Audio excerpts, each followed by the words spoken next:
Hello, this is Toe with Pulsar. Today I'm going to be showing you how to download the official wallet.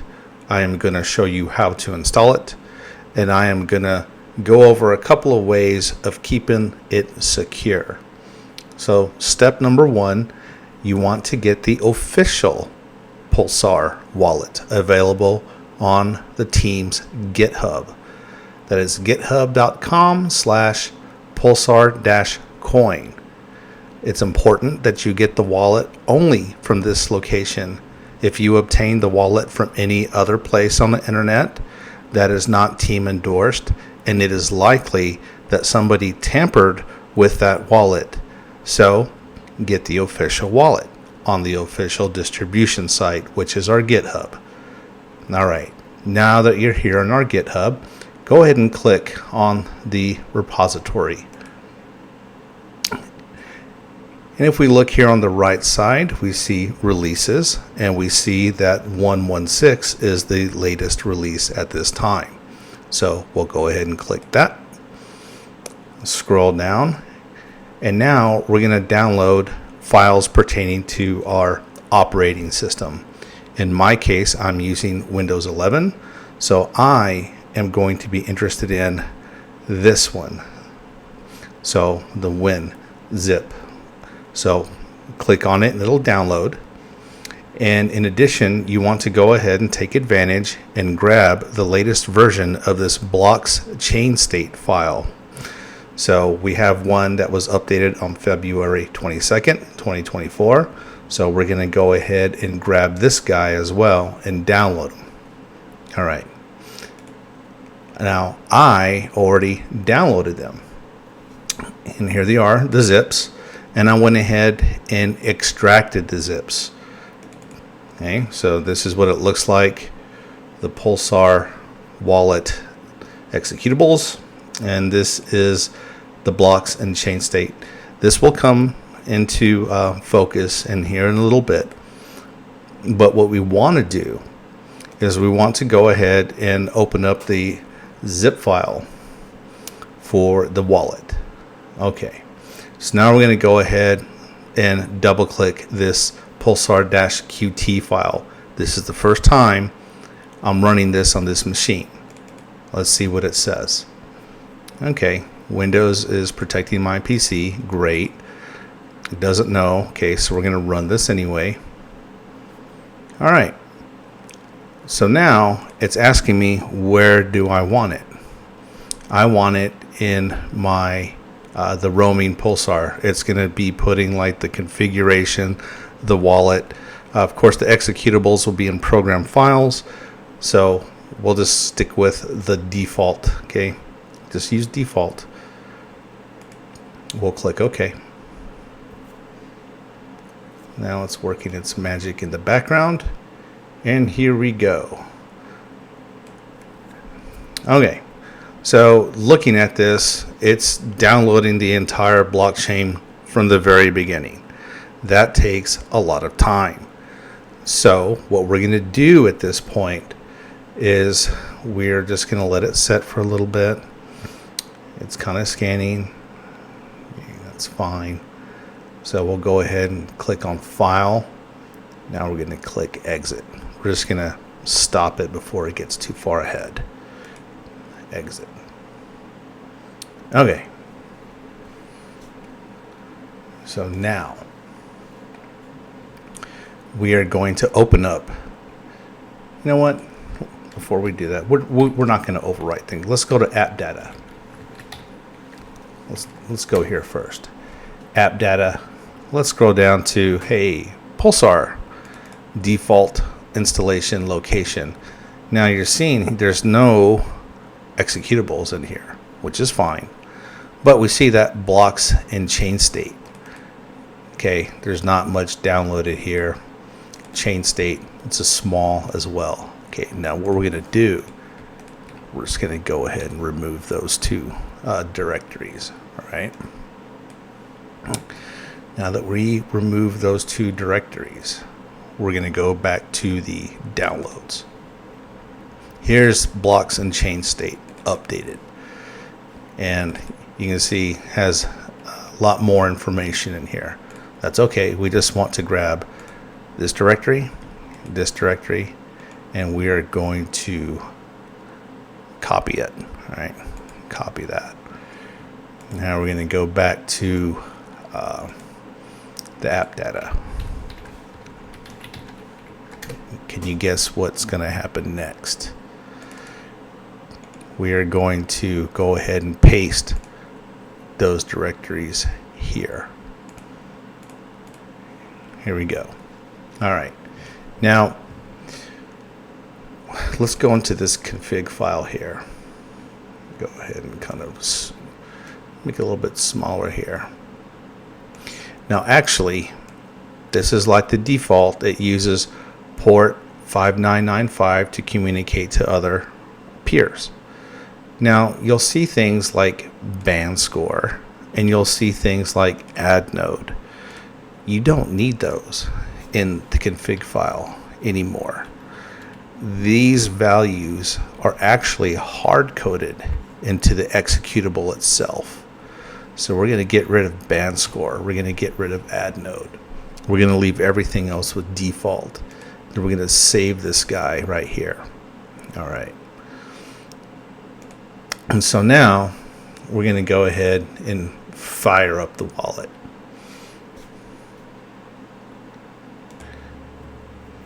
So I went back to the downloads directory, and here's my executables. It doesn't really matter like where the executables are, as long as you know where they are, because each time there's a wallet update, you're going to have to override the old executables with the new executables, the newer version of the wallet. Some people make the mistake of keeping multiple versions of the wallet in their machine, and they come across problems when they do that. Okay, so I know this is the latest version. There's a little icon, updated icon, date. So we're going to double click that guy.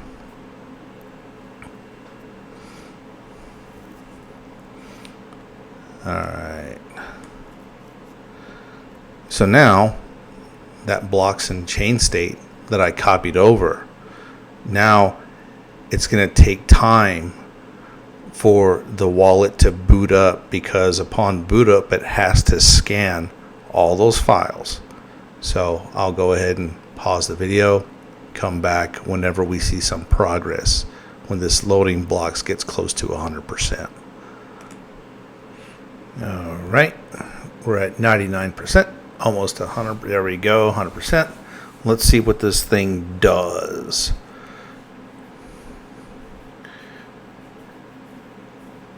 It's probably gonna scan the last several hours since that change state was uploaded to the GitHub and download the difference between when it was originally uploaded and this point in time.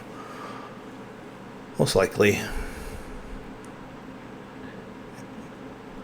So if you have a powerful CPU, it'll take less time to load these blocks. If you're running this from a laptop or a less powerful CPU, then it will take longer for the blocks to load. So it all depends on the machine that you have, what other programs you got going on in the background, competing for those CPU resources. All right. Loading block index, rewinding the blocks. Okay. Here we go. So, very good. So now we have a wallet that is up to date with the blocks and chain state. Okay. So it doesn't look like much is going on right now, and that's okay. What we want to do now, we need an address, right? So if we were to, let's say, I'll show you what's going on in the background. Head on over to app data.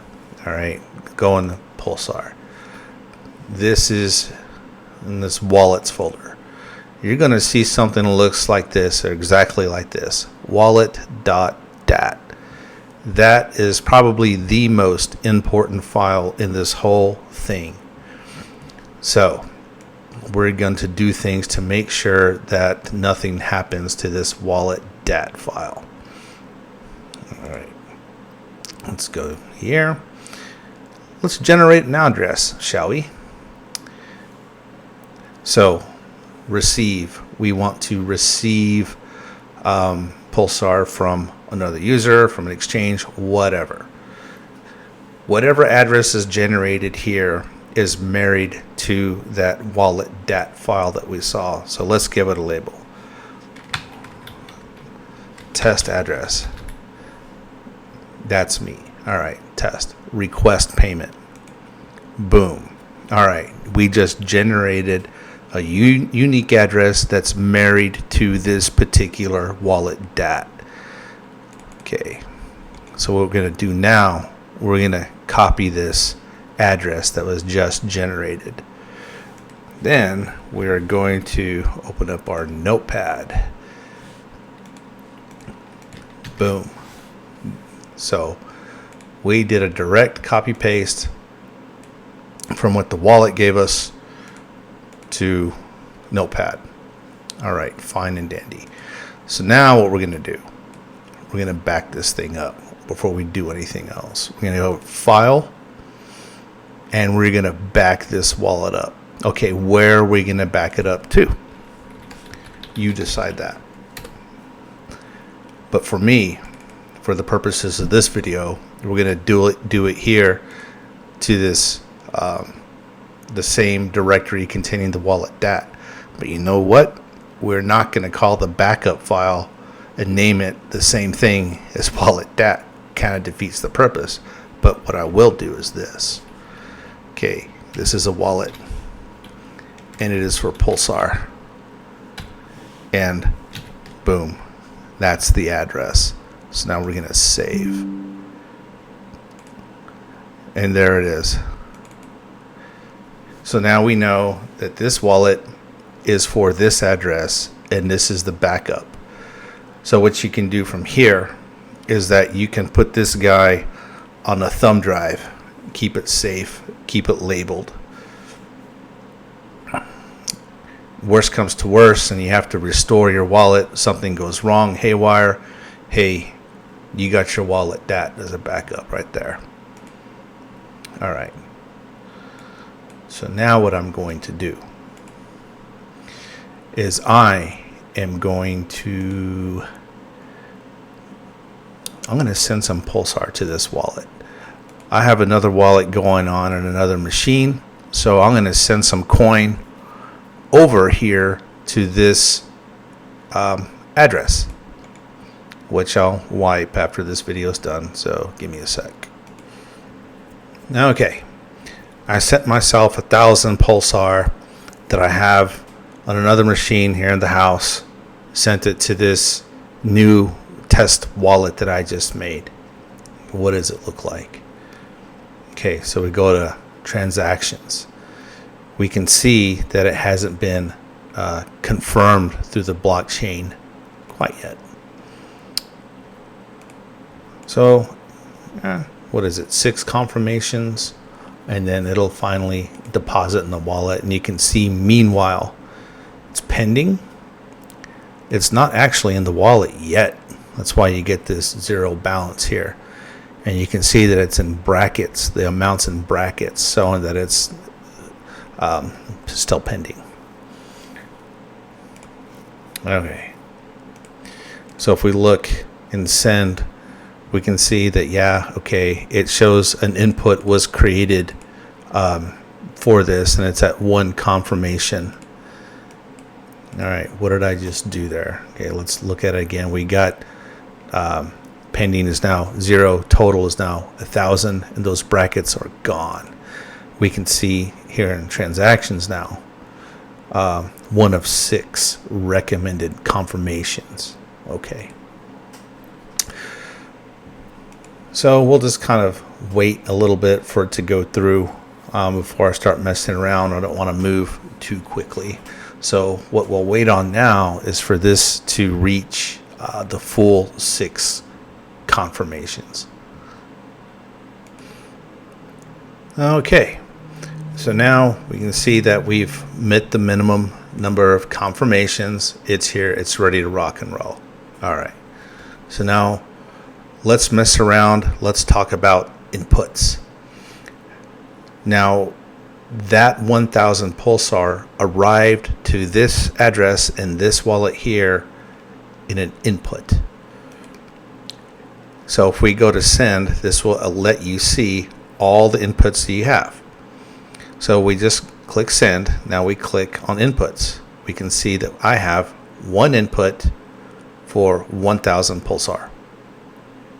Now, depending on your mining, if you mine at one of those pools that does an hourly payout, and let's say in that 1 hour of mining you generated 1 Pulsar, 2 Pulsars, that's going to arrive to you as another input. Now, as the number of inputs increase over time, 24 hours in a day, you get 24 new inputs every single day. Now, multiply that across 7 days a week, and 30 days in a month, and 12 months in a year. Okay, now we're talking a lot of inputs in your wallet. Now, as the number of inputs or the number of transactions, as the number increases in your wallet efficiency is going to decrease. So input management is really important to keep track of how fast your wallet is when it submits staking. We'll get into that here in just a second. I want to go over inputs first. Okay, so 6 confirmations, 1000. All right, so let's break this up into 2 inputs of 500 Pulsar each. Okay, so we're going to send it to ourselves. We're going to select that one input. If I had more inputs below, I would tick off however many. That's input consolidation, where let's say I had 10 inputs, but then I wanted to consolidate the number down to 2 inputs. Well, I would select the initial 10, and then I would send those inputs to myself. Okay, I'll show you how. So once again, receive, that's me, that's this wallet here.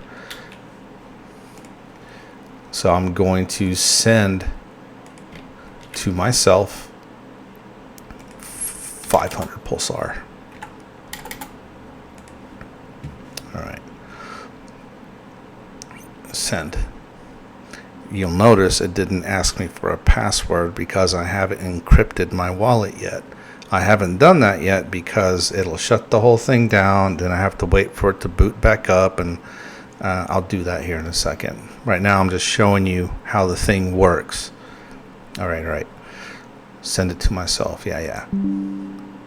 Okay, great. I just sent it to myself. You'll notice I did not specify a custom change address, so it should generate a change address. Okay, so we'll look at inputs. Oh, look at that. Look what happened there. So we have a total of 2 inputs, and when we break those down, you'll see that this is a new address from the original one. That's a change address. So a change address is generated if you don't specify a custom change address. So now, let's say that I want to mess around. Of course, we have 0 confirmations on the transaction I just sent to myself. It'll go through. Now, I should really wait, but I don't want to. All right. So what are we talking about? What do I want to send to myself? Let's talk about that input right there, 500. So now I want to break this down again. I want to send 250 to myself twice. So now I'm going to specify that change, custom change address, as well as where I want this Pulsar to go. I'm talking about 250 there. So now I'm going to send that. Boom. All right. What does that look like? Click on inputs. Oh, look. Now you'll see that this is the total sum of 1,000. There's my change address of 500. I have a 250 and a 250. You'll notice it doesn't say change with a different address here. That's because I told it to send it the custom change address as this guy here on top. All right. So now let's say, hey, I want to get rid of this change address. So guess what? We select it. And then we specify where do I want it to go, the original address. I want to pay it to myself. I don't want to use a change. How much it tells you, like after the fee. Okay, so you got to type this in. 499 dot, oops, dot 99. Yeah, okay. So now zero change. So I should send it from that change address back to this main address. So go ahead and click send. Yes. All right. What does that look like? Oh, look at that. The change address is gone. Everything is grouped under this primary address here. Okay. Now supposing, now you see I have 3 inputs. Now let's talk about the whole input consolidation thing. Let's say now I want to consolidate 3 inputs into 1 input. So I would select, I can select all 3, or I can simply click here and it automatically selects quantity 3 inputs we're talking about. What are we going to do with them? I'm going to specify my primary address, no change address, pay to myself. How much are we talking about? 999.98. There we go. Now what's going to happen when I send this to myself? 3 inputs will turn into 1 input. This is input consolidation. Boom. All right. What happened? Oh, look. 3 inputs became 1. That's how you consolidate your inputs. Of course, it was 1,000. Now it's 999.98. So there are transaction fees involved. That's cool. It's part of it. All right. That's how we do input consolidation. Okay. So now we're going to talk about encrypting the wallet.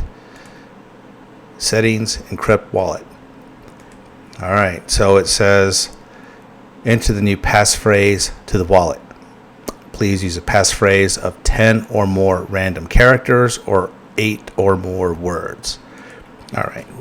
So I'm just going to do a random password. Okay.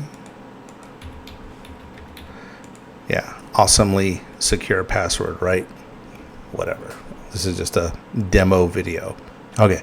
So look what happens when I secure, or when I use a password and encrypt the wallet. The only way I'm going to get back into this wallet is if I know this. So please write this down. Please remember it.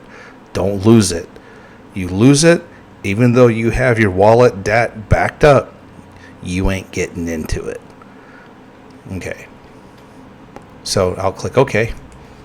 Oh boy, what does it say? If you encrypt your wallet and lose your passphrase, you will lose all of your pulsars. Are you sure? Yeah. That's why I did it. Okay. So now we wait. Pulsar will now close to finish the encryption process. Remember that encrypting your wallet cannot fully protect your pulsars from being stolen by malware infecting your computer. Like, keystroke logger. Okay, so make sure that your machine is virus free. All right, so okay. newly generated encrypted wallet file for security reasons. All right, so that backup that we made, I have to make another backup. This time, this backup will be of the encrypted version. Okay, so it's shut down. So now I have to reload the wallet. All right, that took several minutes to load the wallet back up after encryption passphrase was given to it. All right, meanwhile, let's do this. Google, how many seconds are in a year? Okay, that's a lot of seconds. All right, so see that number right there? Now you can choose any value, right? What we're going to do is when we unlock the wallet for staking, we have to tell the wallet how long is it to be unlocked for staking. And I choose 3 years. As we wait for this guy to load up. All right, it's doing the whole block index thing. Now, all right, now that I've encrypted the wallet, that makes it available to receive staking rewards. How do we do that? I will show you how we do that. We get this notice here telling us, hey, staking suspended due to locked wallet. So let's unlock it. Help, debug, and console. Okay, information. So I got some peers going on. You can see that I'm synced up the last block time. All right, we're not talking about that right now. We're talking about unlocking this thing. We have to enter a command, wallet passphrase. You know what? Before we do that, let's do this. Help, wallet passphrase. Tells you what it wants. Wallet passphrase, that's the command. That's the passcode, the 1, 2, 3, 4, 5 in my instance. Timeout. This timeout right here relates to the seconds up here that we're going to use. And stake only, that's a true false. True false. All right, so this is what it looks like. Wallet passphrase, quote 1, 2, 3, 4, 5. Then we're going to copy that. That's how long. True. Bammo. Unlock staking only is now true. So now this wallet is submitting hashes to receive a staking reward. And it should be noted that receiving staking rewards is a function of the balance. So the higher the balance, the more likely a wallet is to receive a staking reward. Although technically you can have one Pulsar in your wallet and that would qualify you to receive a staking reward, you are simply more likely to get staking rewards the higher balance is. So as of now, February the 22nd, 2024, roughly between 80,000 to 100,000 Pulsar will earn you on average 1 block or 45 Pulsar in a 24-hour period. Sometimes higher, sometimes lower. Sometimes you may have bad luck and hit a dry spell. Sometimes you'll get 2 or 3 blocks with that balance, but on average 1 block in a 24-hour period. All right, that concludes this video. And if you have questions about this, please visit our Discord. I will post links below. Take care.